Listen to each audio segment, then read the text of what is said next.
RTI stands for Royal Tiger Imports. It's actually a company which does historical imports and it actually distributes historical firearms.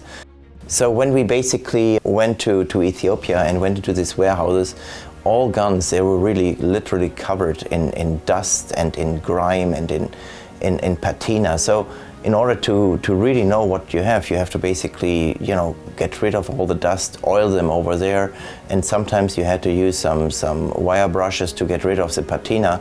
But in the end, they turned out really nice, and especially if you deal with a gun which is 150 years old, they turned out really, really nice.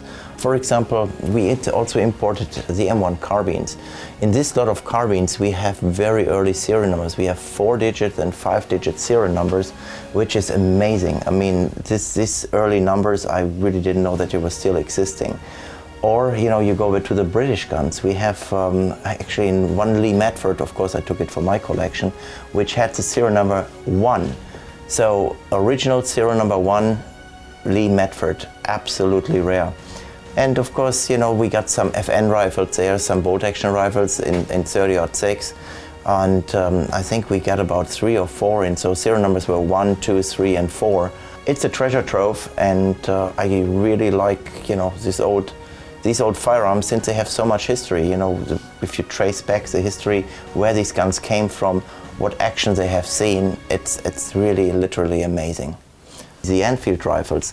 So we have a lot of number 1 Mark IIIs in the shipment, which actually served in Iraq. They have Iraqi markings on them. So how they ended up in Ethiopia, I really don't know. And also, we have the number 1 Mark IIIs from every corner of the former British Empire. We have Lithgow ones, which were made in Australia. We have Ishnapur ones, which were made in India. And of course, the British manufacturer. So you have a whole bunch of manufacturers, versions, year dates, and so on and so forth, and the history behind every gun is amazing.